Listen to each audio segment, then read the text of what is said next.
मैं सदिया को आप देख रहे हैं। आपको हमारा अपना यूट्यूब चैनल, आपको मेरे वीडियोस के चैनल को ज़्यादा से ज़्यादा लाइक शेयर जरूर कर दें। तो चलते हैं आज की वीडियो के अंदर। वीडियो के title Pakistan Muslim visited Mumbai India and stay India भी इसने विजिट किया। देखते हैं ये कैसा इसका रहा एक्सपीरियंस, क्या क्या चीज़ें देखी या किस तरह उनका बिहेवियर देखा। तो देखते हैं वीडियो, फिर देते हैं इस पर एक्शन। अलग है वो तो अलग है। यहाँ तो सारा ये इसका अपने गोकुल धाम, हाँ ये तारक मेहता का सारा हिसाब किताब है। यहाँ मैं जब गया था तो ये मिथुंदा बैठे हुए थे, शूट कर रहे थे। तो मैंने किसी से इजाज़त ली, मैंने कहा कि मैं इनसे मिल सकता हूँ, क्योंकि जब हम जाते हैं तो हमें शौक भी होता है कि हम उनके साथ एक सेल्फ़ी वगैरह ले लें। तो जब मैं वहाँ गया तो बैठे हुए थे, तो मुझे किसी ने कहा कि ये बंगाली हैं और तुम्हें भी बंगाली आती है, तुम जाके उनसे बात करो। हाँ अल्हम्दुलिल्लाह, बस अल्लाह पाक का करम है कि मुझे भी ये शौक़ है तो मैं कर लेता हूँ। तो मैंने जाके पूछा, मैंने कहा मिथुन दादा केमन आছেন, ভালো आছেন तो उन्होंने एक लुक दिया मुझे। लुक दे के कहने लगे ओ तुमिও বাঙালি। मैंने कहा ना আমি বাঙালি ना, আমি বলতে পারি বাংলা, আমি বাংলা বলতে পারি। इसके बाद तो फिर उन्होंने मेरे साथ मतलब है कि समझ लें कि वो मुझे ऐसा समझने लगे कि मैं उनको कई सालों से जानता हूँ। अच्छा। इतने खूबसूरत अंदाज में मिले। लैंग्वेज, असल में लैंग्वेज एक ऐसी चीज़ होती है ना।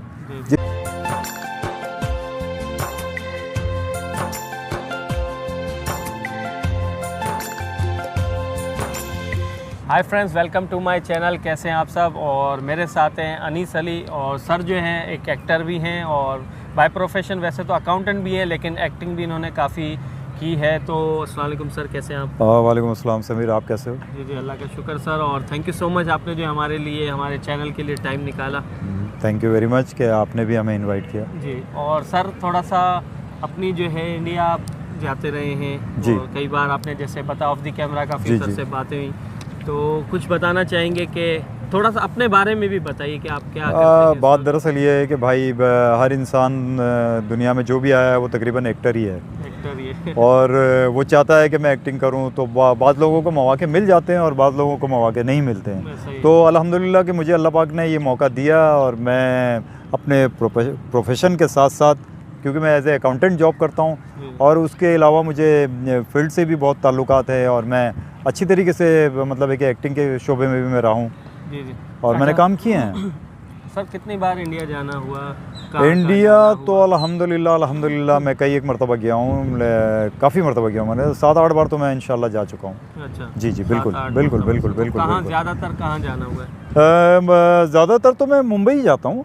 हाँ मुंबई जाता हूँ, फिर अपने गांव में हमारे आगे जो हमारा है, हमारे फोर्थ फादर वगैरह के जो गांव हैं गुजरात, वहाँ भी हम जाते हैं। गुजरात में जूनागढ़ है, मांगरोल है, वेरावल है, पोरबंदर है। हाँ पोरबंदर है, बहुत अच्छी बहुत नाइस जगह हैं वो सारी, हिस्टोरिकल पैलेसेस भी हैं वहाँ पे। अच्छा सर, मैं कहूँगा मुंबई मेरी जान, क्योंकि हम खुद भी मुंबई बिल्कुल बिल्कुल बिल्कुल, हम जिस तरह देखते रहे बचपन से बॉलीवुड में। जी हाँ। तो कराची के बाद अगर जिस शहर को हमने ज़्यादा देखा है, मतलब जाहिर है कि कैमरा के उससे थ्रू देखा है, टीवी में देखा है, VCR के थ्रू भी देखा है हमने, लेकिन कहने का मकसद है कि उस शहर में आपको जाने का मौका मिला, सपनों की नगरी कहा जाता है। मुंबई नगरी तो मुंबई की तो बात ही कुछ और है। वहाँ तो लोग ख्वाब लेके आते हैं और 50% लोग उसको अचीव भी कर लेते हैं उस ख्वाब को, और बाकी बेचारे बहुत से नहीं भी कर पाते हैं। लेकिन मुंबई है बहुत, कहते जो एक बार आ गया वो फिर जाता नहीं। बिल्कुल बिल्कुल, जो एक मरतबा आ गया तो उसका दिल नहीं चाहेगा जाने के लिए, लेकिन अपनी अपनी जगहों पे जाना तो है ना लोगों को। तो क्या कहेंगे वहाँ के बारे में, वहाँ की जगहें, वहाँ की गलियाँ, वहाँ के रोड्स कैसे हैं, वहाँ के बाज़ार, वहाँ के खाने, वहाँ की लोकल ट्रेन, मतलब क्या बताना चाहेंगे जो व्यूअर्स हैं हमारे? असल में बात यह है कि बॉम्बे जो है ना ख्वाबों का शहर तो है ही। सॉरी, मैं बॉम्बे भी कभी फ्लो में कह दूँ तो आप लोग प्लीज़ बुरा मत मानिएगा, एक्चुअली है तो अब तो मुंबई है। असल में मुंबई जो है वहाँ पे ट्रांसपोर्ट बहुत अच्छा है। ट्रांसपोर्ट इतना अच्छा है और ट्रेनों का तो इतना जाल बिछा हुआ है कि लोग यहाँ से वहाँ चंद मिनटों में चले जाते हैं। थोड़ा बताएं जैसे कौन से स्टेशन है, क्या है लोकल ट्रेन? वहाँ पे चर्च गेट है, अंधेरी है, जोगेश्वरी है, गोरेगांव स्टेशन है, अपने दादर है। अच्छा। और तो बांद्रा स्टेशन है। कुछ स्पेशलिटी भी होगी आसपास के एरियाज़ की, क्या आप कुछ बताएं? हाँ स्पेशलिस्ट तो यही है कि वहाँ पे कि मतलब है कि कहने का मतलब है कि वो सारी जितने भी क्या कहते हैं स्टेशंस है ना, वो सारे सिटी के अंदर है। और सिटी के अतराफ़ में लोग वहाँ रह भी रहे हैं। हमारी तरह स्पेशली जिस तरीके से बहुत से स्टेशन होते हैं कि मतलब एक स्पेशल एक जगह पे बने हुए होते हैं, वो ऐसा कुछ भी नहीं है। वो पूरे एरिया के अंदर मोहल्लों में बने हुए होते हैं, समझे ना। आप घर से निकले थोड़ी देर के बाद वहाँ पहुँच जाए। अंधेरी स्टेशन बहुत बड़ा स्टेशन है, वहाँ से लिंक रोड लगता है, वहाँ से लोखंडवाला लगता है, वहाँ से गोरेगांव लगता है, सारे ये जोगेश्वरी वहाँ से लगता है। तो मुंबई की तो बात है, एक बात तो है। अच्छा सर, एक हम स्टेशन अक्सर जो है मुंबई की किसी भी फिल्म में जो सीन आता है, सबसे पहला एक बिल्डिंग नज़र आती है जो कि एक स्टेशन है, तो वो उसके बारे में बताएं। आप बॉम्बे सेंट्रल की बात कर रहे हैं? बिल्कुल, CST जिसको कहा जाता है। नहीं, CST ये नहीं है, बॉम्बे सेंट्रल CST अलग है। अच्छा, CST जो अक्सर दिखाया जाता है किसी फिल्म में, हाँ, वो एक अलग है। वो अलग है, वो वहाँ पे क्राफर्ड मार्केट है, उसके सामने है, समझे ना। ये जो है बॉम्बे सेंट्रल है, ये एक अलग ही। हाँ, यहाँ से गुजरात की और पूरे मतलब है कि पूरे जितनी भी वहाँ पे डोमेस्टिक सिटी पे जाने वाली गाड़ियाँ सारी यहीं से जाती हैं। अच्छा। हाँ, और बहुत बड़े बड़े स्टेशन बने हुए हैं और वहाँ बड़े फिल्मों के साइन बोर्ड लगे हुए हैं। अच्छा। वहाँ पानी पूरी मिल रही है, वहाँ हर चीज़ मिल रही है, मतलब खाने पीने की भी अशिया मिल रही है। और ट्रेनें सेकंडों में आ रही है, फास्ट भी चल रही है। स्टेशंस कैसे हैं वहाँ के? अच्छे हैं, साफ़ सुथरे हैं, अच्छे हैं और बड़े बड़े स्टेशन हैं, ये बात तो है कि बहुत बड़े बड़े स्टेशन। और उसके अलावा क्या बताएंगे, और शहर में कौन कौन सी जगह? शहर में इसके अलावा तो चौपाटी है, गेट ऑफ इंडिया है, अपने ताजमहल होटल है। गेट ऑफ इंडिया के सामने ही ये ताजमहल होटल है। एक तो पुरानी वाली है, बहुत पुरानी है वो ताजमहल होटल, और एक जो है बिल्कुल नया लेटेस्ट बना हुआ है। लेटेस्ट को भी बने हुए मेरे ख्याल 20-30 साल से ज़्यादा हो गए, समझे। एक वो है, तो इसके अलावा आप जू है, जू पे लोग जाते हैं। वहाँ पे सबसे अच्छा जो है जू पे काला खट्टा बहुत अच्छा मिलता है। काला खट्टा एक होता है, जिस तरीके से हमारे यहाँ होता है ना, ये क्या कहते हैं अपने गोला गंडा, उसी स्टाइल का काला खट्टा होता है, तो वो बहुत अच्छा होता है। काला खट्टा ट्राई किया आपने? हाँ, काला खट्टा तो बहुत है, वो तो मेरा फेवरेट है। अच्छा। मैं जब भी जाता हूँ, जू जाता हूँ, तो मुझे काला खट्टा तो चाहिए ही चाहिए। अच्छा। और वहाँ काला खट्टा मैं जाता हूँ, मतलब काफ़ी बार जाना हुआ है आपका? हाँ, मैं तकरीबन कई एक मरतबा गया हूँ, क्योंकि चूँकि मेरा वहाँ ननियाल भी है, मेरा ददियाल भी है। अच्छा। तो मैं तो एंजॉय करता हूँ वहाँ जाके। वैसे नेबरहुड्स कौन से आप घूमे, वहाँ के एरियाज कौन से? तकरीबन डोमेस्टिक की बात कर रहे हैं आप? मुंबई में मतलब कौन कौन से एरियाज में? मेरे ज़्यादातर रिश्तेदार जो हैं अंधेरी, जोगेश्वरी, अपने मोहम्मद अली रोड, और इसके अलावा अपने क्या कहते हैं न्यू मुंबई। अच्छा। न्यू मुंबई में भी है। अच्छा। और नवे मुंबई जो आप कह रहे हैं, जो न्यू मुंबई है, आप उसको नवे मुंबई कहते हैं। और फिर वो भी है, क्या कहते हैं अपने मीरा रोड इतना अच्छा बना दिया अब इन लोगों ने। मीरा रोड पहले तो वहाँ कोई इतने अच्छे नहीं थे, लेकिन अब मीरा रोड एक सिटी बन गया है। बहुत अच्छा है, बहुत अच्छा है। अच्छा। और अगर बात की जाए जैसे हमारा कराची में जो पोश एरियाज है, डिफेंस हो गया या इस तरह के, और इस तरह के, हाँ जी हाँ, बिल्कुल। वहाँ के कौन से एरियाज है? वहाँ के आपके लोखंडवाला। अच्छा। अपने लोखंडवाला है, गोरेगांव है, लिंक रोड है, अंधेरी है। फिल्म सिटी है ना मेरे ख्याल में, या उसके अलावा? गोरेगांव बहुत बड़ा है। अच्छा। फिल्म सिटी तो है, बहुत आगे जाके है, लेकिन है वो गोरेगांव के अंदर ही आता है। हाँ, उसके अलावा भी मतलब रेजिडेंशियल एरिया है? रेजिडेंशियल है। वहाँ तकरीबन आपको मुंबई पूरा भरा ही मिलेगा।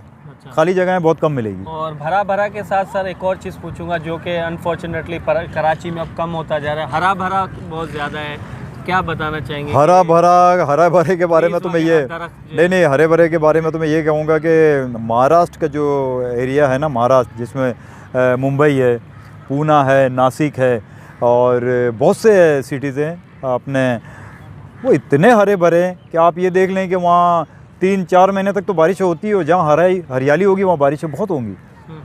आपको हर जगह हरियाली मिलेगी। अक्सर हम मूवीज में रोड्स देखते हैं कि ये इस तरह दरख्त हैं और बहुत नहीं, बिल्कुल बहुत से 2-3 ऐसे रोड हैं।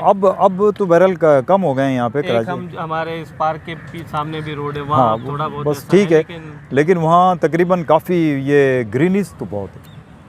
सर थोड़ा सा बात करें, अब कंपैरिजन में तो वैसे भी नहीं आते, बात वो ये, लेकिन कहने का मकसद है कि कितना आगे है मुंबई या इंडिया, क्योंकि अक्सर हम सुनते हैं, लोग भी कहते हैं कि यार तुम्हारे जो पाकिस्तान का GDP है, हमारे सिर्फ मुंबई का उससे ज़्यादा है। नहीं, बिल्कुल होगा, क्योंकि कारोबारी लिहाज से बहुत आगे है, और इसके अलावा वहाँ पे जो है उनकी वो IT में बहुत आगे हैं हमसे, बहुत आगे। और फिल्म इंडस्ट्री में तो आपको पता ही है, बहुत ज़्यादा आगे उनके। तो जो वहाँ पे जितनी बजट की फिल्में बनती हैं, तो आप सबको पता है। तो मतलब है कि बात उनके नॉर्मल बजट की एक फिल्म होती है, उस बजट में हमारे यहाँ कितनी फिल्में बन जाती हैं? हमारे यहाँ तो मेरे ख्याल में 7-8 या 10 फिल्में तो बन ही जाएंगी, इजी वे में बन जाएगी। समझे ना, वहाँ तो एक्टर ही क्या बोलूँ। यहाँ भी आपने काम किया है, ठीक है, ड्रामा इंडस्ट्री में। जी जी जी। वहाँ भी आपने जो है वो हम दूसरे जो पार्ट आएगा उसमें हम डिटेल में भी जाएंगे कि सर ने कहाँ गए, गोकुल धाम सोसाइटी सर क्यों गए थे, उस बारे में भी हम जो उस वीडियो में बात करेंगे। तो कितना फ़र्क है, आपने वहाँ के लोगों को काम करते हुए भी देखा होगा, आप जो फिल्म सिटी भी जब एक्चुअली गए थे नहीं गए? हाँ, मैं गया था। असल में मेरा इंटरेस्ट तो यही होता है ना, मैं जब भी इंडिया जाता हूँ और स्पेशली मुंबई में होता हूँ तो मेरा इंटरेस्ट तो यही होता है कि या तो मैं जाके स्टूडियोज़ वगैरह देखूं या एक्टरों से मिलूं या शूटिंग्स देखूं।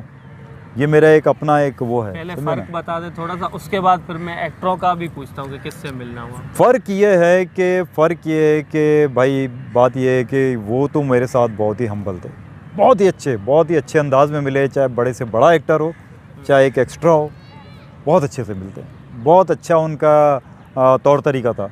प्रोफेशनलिज्म कितना है इंडस्ट्री का काम करने का? देखो वहाँ आप यही कह लो कि एक जो एक्स्ट्रा आर्टिस्ट होगा ना वो भी प्रोफेशनल, उसमें कूट के भरा होगा। प्रोफेशनलिज्म बिल्कुल। तो बड़ों की तो बात ही छोड़ दें आप। सही। किस एक्टर से, कितने एक्टर से मिलना हुआ? मैं एक्टर से तो काफ़ी लोगों से मिलना हुआ है, जैसा कि मिथुन दादा से मिलना हुआ है। गोकुल धाम की बात हम बाद में करेंगे, अगले मिथुन दादा से मुलाकात हुआ है, चंद्रचूड़ से हुई है। एक अली असगर है, अपने अली असगर को आप जानते हैं? बिल्कुल। जो ये कहते हैं अपने कपिल शो में दादी बनता है, हाँ। उससे मैं मिला हूँ। उन्होंने कमल, क्योंकि सास भी कभी बहू थी में जो कमल का कैरेक्टर उनका, हाँ। असल हम उनको उसी से जानते हैं, बचपन से हम उनको। हाँ, बिल्कुल। हाँ, उसने वो काम किया है, उन्होंने कहा। बहुत नाइस बंदा है, बहुत ही मिलनसार बंदा है। मिथुन दा के बारे में क्या? मिथुन दा तो भाई क्या बात है। असल में क्या है ना कि मिथुन दा एक्चुअली हैं कलकत्ते से ताल्लुक। मूवी के लिए शूट कर रहे थे, क्या कर रहे हैं मिथुन दा? हाँ, मिथुन दा वहाँ पे एक फिल्म सिटी के अंदर के किसी एक गाने कोई सॉन्ग था उनका, वो उसकी शूट थी उनकी। अच्छा। तो वो शूट पे आए हुए थे, तो मैं भी इत्तेफाक से मेरा पुरानी बात है ये, कब की बात है? ये तकरीबन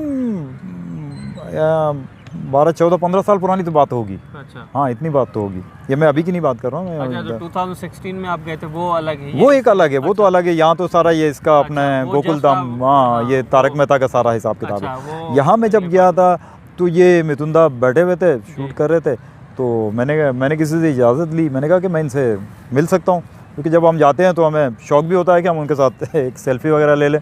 तो जब मैं वहाँ गया तो बैठे हुए थे, तो मुझे किसी ने कहा कि ये बंगाली हैं और तुम्हें भी बंगाली आती है, तुम जाके उनसे बात करो। हाँ, अल्हम्दुलिल्लाह, बस अल्लाह पाक का करम है कि मुझे भी ये शौक़ है, तो मैं कर लेता हूँ। तो मैंने जाके पूछा, मैंने कहा मिथुन दादा केमन आছেন, ভালো आছেন? तो उन्होंने एक लुक दिया मुझे, लुक दे के कहने लगे और तुमिও বাঙালি? मैंने कहा ना, अभी बांगाली ना, अभी बोलते पारी बांग्ला, अभी बांग्ला बोलते पारी। इसके बाद तो फिर उन्होंने मेरे साथ मतलब है कि समझ लें कि वो मुझे ऐसा समझने लगे कि मैं उनको कई सालों से जानता हूँ। अच्छा। इतने खूबसूरत अंदाज में मिले। लैंग्वेज, असल में लैंग्वेज एक ऐसी चीज़ होती है ना जिससे आप बहुत करीब आ जाते हैं किसी के भी। तो क्या बात थी। फिर उन्होंने पूरा शूट किया। फिर मुझे कहते थे, जब भी शूट से आ जाते थे तो मुझे कहते थे एदिके बोशो हमारे काश बोशो। फिर वो मुझे अपने पास बिठाते थे, फिर 2-4 बातें करते थे, कहाँ से आए हो, क्यों आए हो। मैं कहता हूँ मैं पाकिस्तान से। ओ पाकिस्तान है हमारे छवि ओदिके केमन भालो चले। फिर मैं कहता था कि हाँ, क्या बात है, आप लोगों की तो पूरे बहुत अच्छी चलती है, आपको तो बहुत पसंद करते हैं हमारे पाकिस्तानी लोग। तो बहुत खुश हुए। उनके तो पाकिस्तान में मतलब पुराने टाइम में तो बहुत लोग डिस्को डांसर, कौन सा उनका जो? हाँ, डिस्को डांसर इनकी मेरे लिए फर्स्ट फिल्म थी शायद। सॉन्ग जो इनका सॉन्ग, अरे मैंने इसके अलावा भी उनकी बहुत सी जगहों पे शूटिंग। और लेकिन बाज़ दफ़ा ये होता है ना कि इन लोग इतने बिजी होते हैं ना कि हम खुद भी नहीं चाहते कि हम इन्हें डिस्टर्ब करें ना, अच्छा नहीं लगता है। क्या है ना, ये लोग तो बहुत बिजी लोग हैं। तो लेकिन फिर भी जब भी मिले हैं, कोई भी एक्टर मिला है, लेकिन उसने मुझे बहुत प्यार से, बहुत ही अच्छे अंदाज में मिला। तो मुझे ऐसा लग रहा था कि मैं कोई मतलब नए बंदे से नहीं मिल रहा हूँ मैं। अच्छा, तो मुंबई से फिर जो है आप गुजरात भी जाना हुआ, मुंबई पे भी हम आते हैं वापस, लेकिन थोड़ा सा जानना चाहूँगा कि ट्रेन का सफ़र ज़रूर एक्चुअली बात ये है कि देखिए वैसे तो वहाँ पे आप अगर इंडिया वगैरह जाएँ ना तो आपको हर जगह का वीज़ा लेना पड़ता है। ये नहीं होता है कि आप एक जगह का वीज़ा लें और पूरे इंडिया में घूमें, ऐसा नहीं होता है। तो अल्हम्दुलिल्लाह क्योंकि मेरे सारे रिश्तेदार वहाँ हैं, मेरे ननियाल दादियाल से लोग हैं, तो फिर मैं वो सारे कागजात सबमिट करता हूँ जहाँ के भी, तो फिर मुझे वो 3-4 जगहों का वीज़ा दे देते हैं। तो मैं ट्रैवल करना हूँ ट्रेन में? By train. ट्रेन कैसी है वहाँ? वाइड ट्रेनें माशाल्लाह वहाँ की बहुत अच्छी हैं, ट्रेनें बहुत अच्छी हैं। सौराष्ट्र महल है, वहाँ की गुजरात महल है।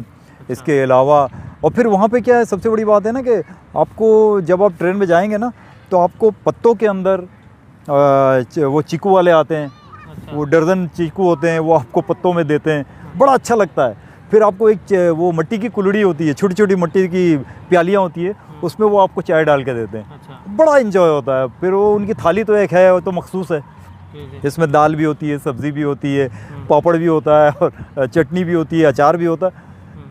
मतलब है कि ऐसा लगता है आपको कि जैसा आप मतलब आप खुश होते हैं, बस ये बात है कि हाँ खुश होते हैं बस आप। और स्टेशन रास्ते में मुख्तलिफ आते हैं, जो हम तो ज़ाहिर फिल्मों में भी नाम सुनते जी रहते जी हैं। जी वैसे कौन से स्टेशन बहुत से आते हैं कि आप यहाँ से जब जाएंगे तो जो इनका है सूरत एक है, सबसे पहला स्टेशन आता है वो सूरत आता है। डायमंड सिटी भी कहा, डायमंड सिटी भी आप कह सकते हैं, और इसको आप ये है कि इंडिया का मैनचेस्टर भी कह सकते हैं। अच्छा।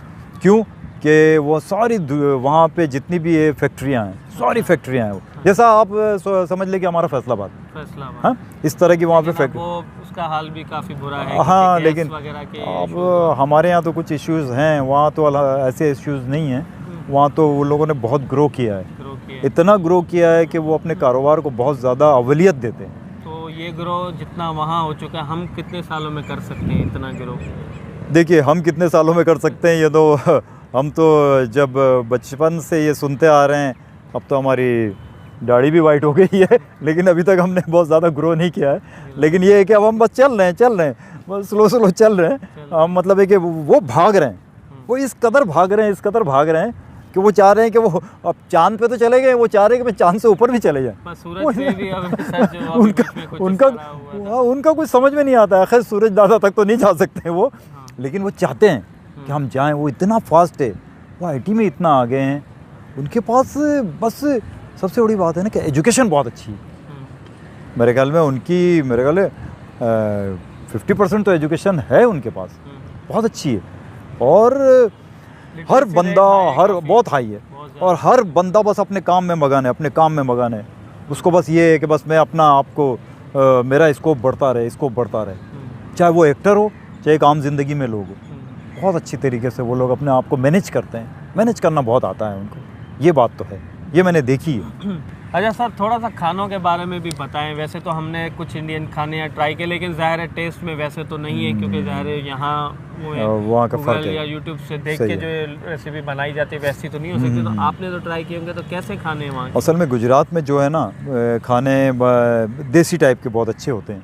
इसमें है आपको मतलब कि जलेबी फाफड़ा मिलेगा, आपको बाजरे की रोटी मिलेगी, जिसको वहाँ बाजरे का रोटला बोलते हैं। हम लोग तो बाजरे की रोटी बोलते हैं, यहाँ भी हम लोग बनाते हैं। तो वो बाजरे का रोटला होता है, उनका साग होता है, उंदियो होती है। इसके अलावा बहुत मुख्तलिफ चीज़ें होती हैं। फिर सबसे बड़ी बात है गुजरात का जो एक मीठे में जो है ना एक पेड़ा आता है गुजरात का, वो पेड़ा बहुत इतना अच्छा होता है कि लोग उसकी फरमाइश करते हैं कि आप जब अगर गुजरात जाओ तो हमारे लिए पेड़ा लेके आइएगा। तो ये पेड़ा बहुत मशहूर है वहाँ का। फिर गाठिए, फिर गाठियों के साथ वो आपको मिर्ची, अच्छा गाठिए भी बड़े बड़े होते हैं, आपने देखा होगा, जिसको आप फाफड़ा बोलें लेकिन हम लोग गाठिए भी बोल सकते हैं। तो उसके साथ बड़ी बड़ी मिर्चें होती है।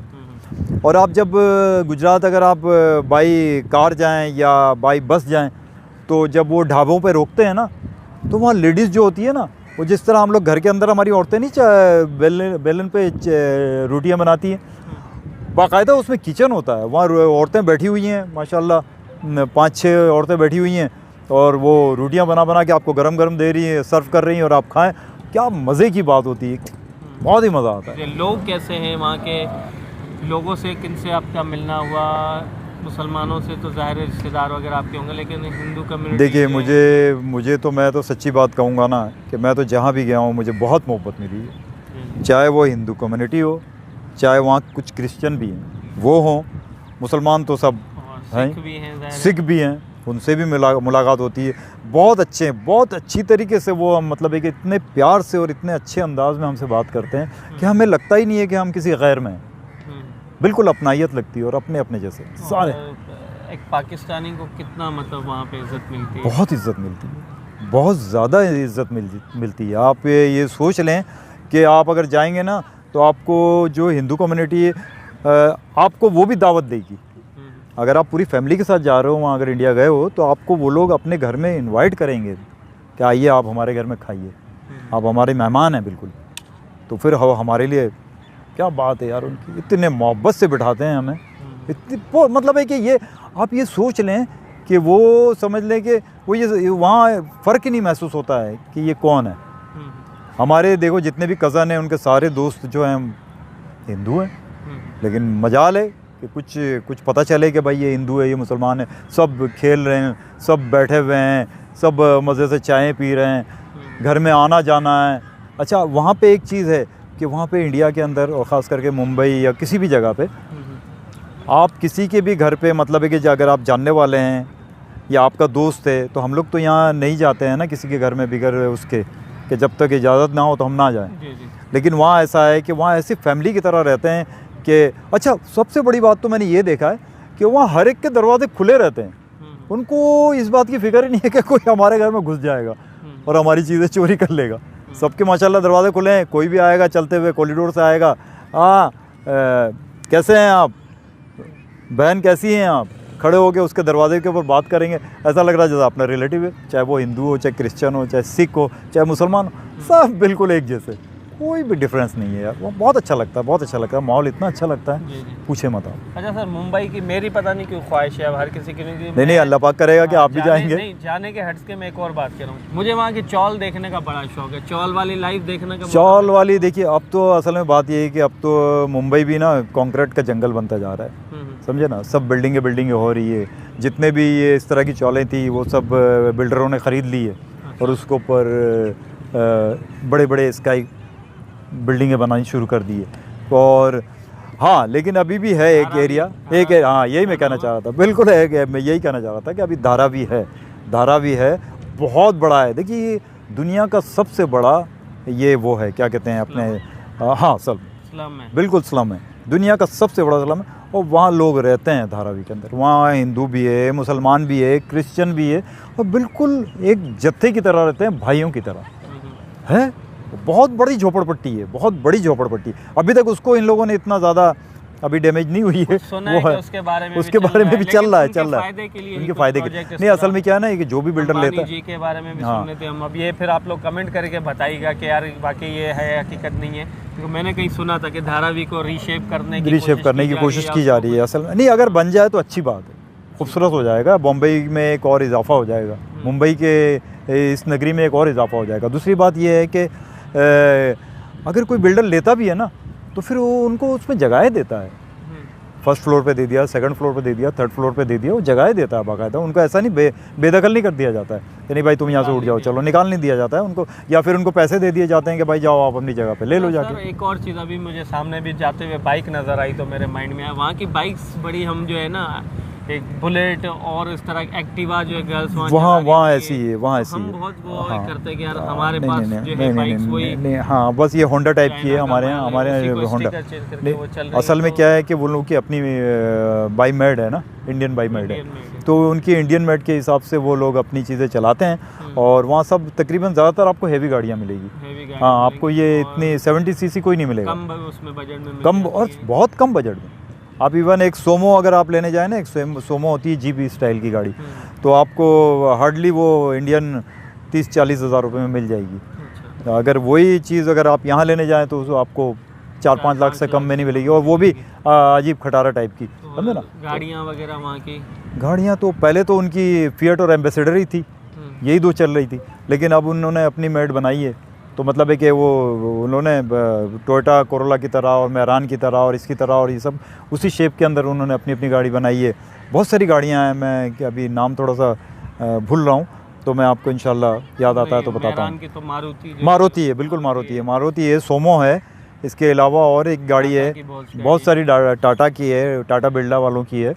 और मेरे ख्याल में शायद मुझे ऐसा लगता है, शायद मुझे नहीं पता, मेरी नॉलेज में आप इजाफा कीजिएगा, तो शायद अंबानी वगैरह ग्रुप ने भी कुछ ऐसी चीज़ें निकाली है। मुझे अभी आइडिया नहीं है, लेकिन महिंद्रा है, उनकी महिंद्रा है उनके। आप लोग बोले यार समीर तो गया नहीं कभी, इसको कैसे। और बात ये है, इंटरेस्ट लेते हैं हम, बात ये है कि वहाँ पे जो उनकी बसें हैं ना, जो इनकी जो लोकल बसें हैं जो मुंबई में घूमती हैं, वो सब एक कलर की है, सेम कलर की है, रेड कलर की। अच्छा, इसमें अब आपको शायद नॉलेज है या नहीं है, मुझे अभी जस्ट कुछ दिन पहले ही मेरे एक फ्रेंड हैं, उन्होंने जो है बताया था, राज भाटिया हमारे बहुत अच्छे जो है बड़े भाई की तरह हैं, तो उन्होंने बताया कि अब डिसकंटिन्यू हो गई है जो डबल डेकर बसेस थी जो मुंबई में रेड कलर की, वो डिसकंटिन्यू, उसकी जगह आप इलेक्ट्रिक बसेस आ गई। हाँ बिल्कुल डबल डेकर की तरह की है, लेकिन अब ये है कि पहले शारजाह में चलती है, पहले पूरे मुंबई में चलती थी ये डबल डेकर, लेकिन अब मखसूस जगहों पे डबल डेकर चल रही हैं।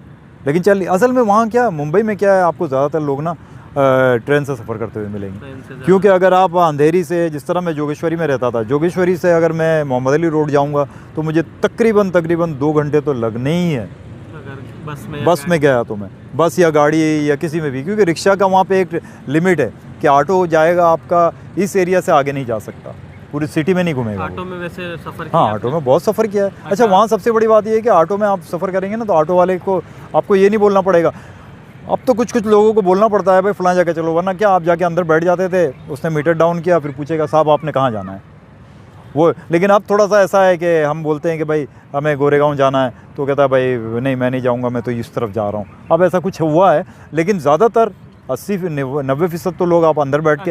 एक और चीज़ सर ये कि ऑटो की बात करें तो जिसको हम यहाँ रिक्शा, यहाँ हमारा मीटर सिस्टम नहीं है, तो ये भी नुकसान है पब्लिक के लिए, वो पब्लिक के लिए बहुत नुकसान है। बिल्कुल, वहाँ मीटर के हिसाब से चलता है। वहाँ तो अब शेयरिंग में भी आ गई है गाड़ियाँ, जिस तरीके से हम यहाँ पे चिंची वगैरह में बैठते हैं ना, तो वहाँ शेयरिंग में भी आ गई है।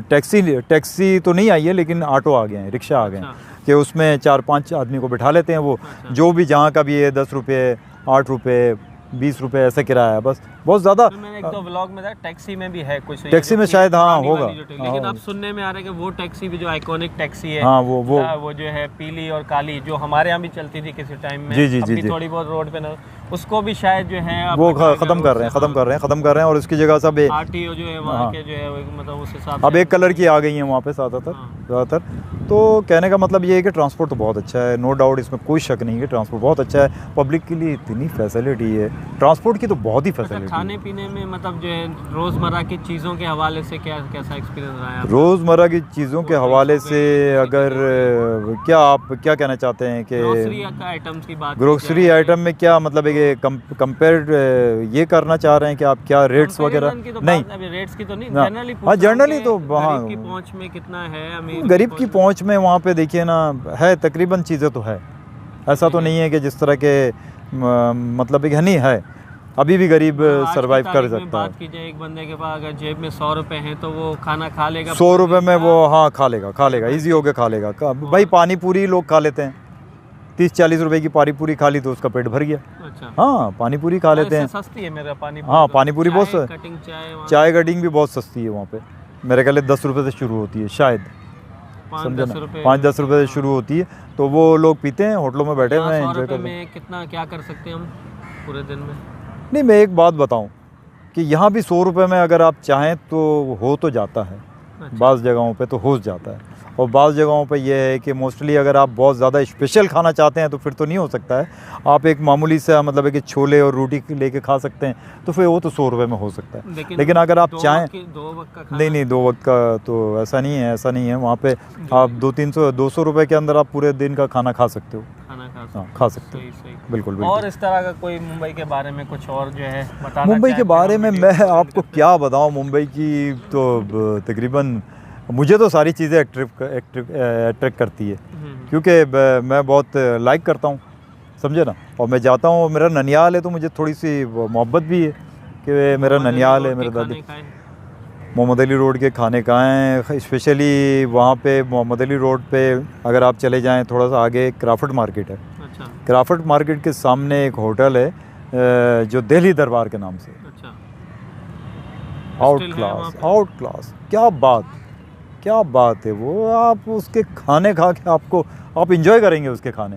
बहुत अच्छे खाने हैं, बहुत अच्छे खाने हैं, क्योंकि नाम मुझे मजबूरन लेना पड़ा है तो इसकी वजह से मैं ले रहा हूँ, लेकिन बहुत अच्छे खाने हैं। इसके अलावा भी काफ़ी होटलें, काफ़ी रेस्टोरेंट हुआ करते थे मुंबई में, आपने अभी जाना हुआ? मेरा मैं शायद ईरानी में नहीं गया हूँ। नहीं, मैं ज़्यादातर मुस्लिम्स के हैं या हिंदू भाइयों के हैं उनके रेस्टोरेंट्स में गया हूँ। मतलब एक टर्म यूज़ की जाती है ईरानी रेस्टोरेंट, अब वो शायद अब वो ऑन करते नहीं करते, जैसे यहाँ कराची में भी कुछ होते थे, कैफ़े मुबारक होता था। हाँ इस तरह के, लेकिन इस तरह के होंगे, लेकिन मैं इत्तेफाक हो सकता है मैं गया भी हूँ, लेकिन मुझे नहीं पता कि ये ईरानी है ये क्या है। अच्छा सर, गोकुल धाम कैसे जाना हुआ, बस थोड़ा सा बताइएगा। बात ये है, गोकुल धाम से मुराद ये है कि बस वो शौक तो मुझे है ना, बस वो शौक तो के बस ये पिक्चर आपके साथ एक शेयर, दो तीन पिक्चर्स हैं जो ये शेयर कर देते हैं। नेक्स्ट पार्ट में जो है हम आपको सर के बारे में बताएंगे कि गोकुल धाम कैसे गए, और एक छोटा सा इन्होंने एक छोटा सा रोल कह ले या जो भी था वो इन्होंने कैसे इनको जो तारक मेहता का उल्टा चश्मा में वो इन्होंने किया,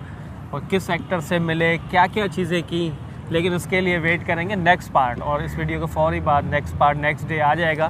तो इस वीडियो को ज़्यादा से ज़्यादा प्यार दिखाइएगा। हो सकता है अब ये कोई स्क्रिप्ट तो नहीं है ना, कोई सीक्वेंस वाइज हमने चीज़ें बनाई हैं। अब मैं सवाल कुछ पूछता रहा, सर जवाब देते गए, तो इसी तरह कभी कहाँ से कहाँ निकल गए, कहाँ से कहाँ, ऐसा ही होता है।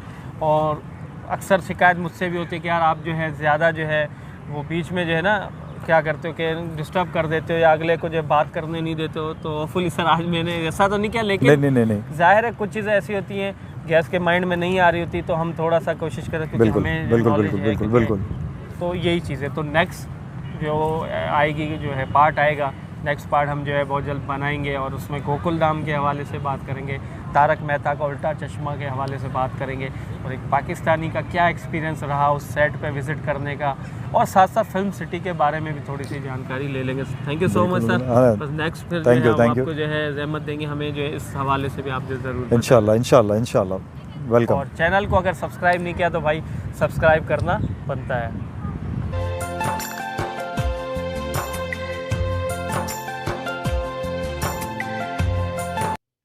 तो जी दोस्तों, वीडियो हुई ख़त्म। ओ वाह, अच्छा वो जो एक्सपीरियंस अपना बता रहा था, वो स्पेशली बता रहा था, वो एक बात एक्टर था मिथुन दास। असद भाई के बड़े फेवरेट हुआ करते थे। असद भाई ऐसे ही है, मिथुन की बात वो मिथुन की बात कर रहा था ना, वो मिले बंगाली थे, बंगाली बोलते हैं ना, ज़्यादातर बंगाली बोलने में उसने कहा भी है कि वो बंगाली सोए हुए होते हैं, तुम पता वीडियो में मुझे लगा कि किसी और बांग्लादेश से, तो मैं ये लगा कि वो बंगाली इनको बोलनी आती है, उनकी ज़्यादातर लैंग्वेज वो बोलते हैं बंगाली। तो उन्होंने बड़ा अच्छे तरीके के साथ उनको मतलब कि ना डील किया, उनके साथ खुश हुए।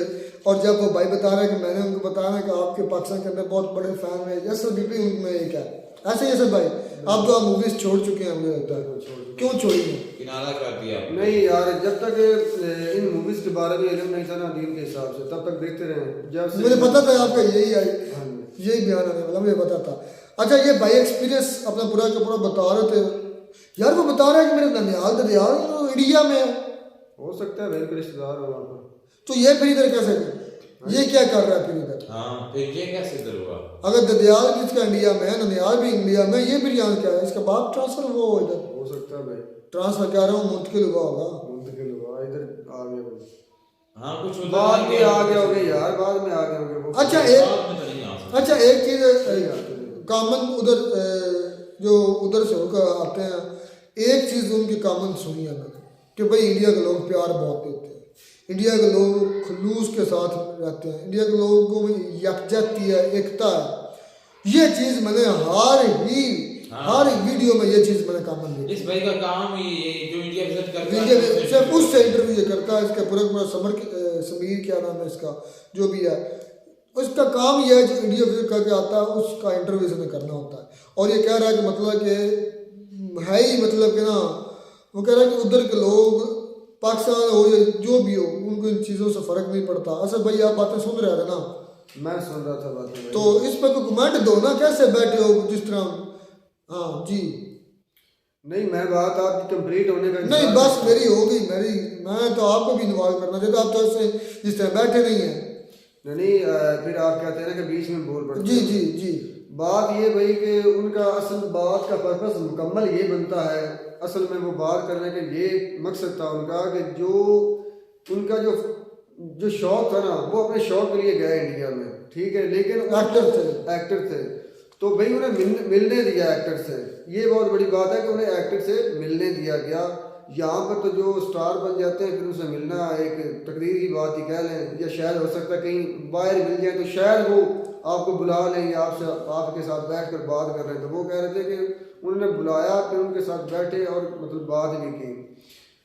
अच्छा भाई एक चीज आपने एक चीज नोट नहीं की, सारी आप लोगों ने भी नोट की रहमतुल्लाह असलम भाई, कि इंडिया के लोगों के अंदर गुरूर नहीं है। हाँ ये तो मैं कब से कहता हूँ, वो इस तरह कोई बड़े से बड़ा एक्टर अमिताभ बच्चन भी है ना, सबसे नहीं गुरूर उसमें भी गुरूर नहीं है। भैया मैंने भी चीज बात करते हैं अगले से घुल मिल जाते हैं, उसको किसी बात की गुरूर नहीं। और मैं ये भी कहता हूँ कि जो हमारे हैं थोड़ा सा उनका नाम बन जाएगा, थोड़ा सा उनको मतलब कहने वो तो आंखें माथे पे रख लेते हैं, तो भाई बात नहीं कर, इंसान को इंसान ही नहीं समझते। एक गुरूर नहीं है, दूसरा उनके अंदर जो है ना एक तो सेंसिटिविटी बहुत है, मतलब एक दूसरे को सपोर्ट बहुत करते हैं, यकीन कर जाए बहुत सपोर्ट करते हैं। सबसे बड़ी मिसाल हमारे पास जो है ना वो है उसका शर्मा, क्या उसका नाम है, उसका शो कीपर कपिल शर्मा का शो भी हम देखते हैं कि भाई इतने बड़े स्टार आते हैं और ऐसे मजाक करते हैं, कोई उनमें गरूर नहीं है, अच्छी बातें करते हैं भाई।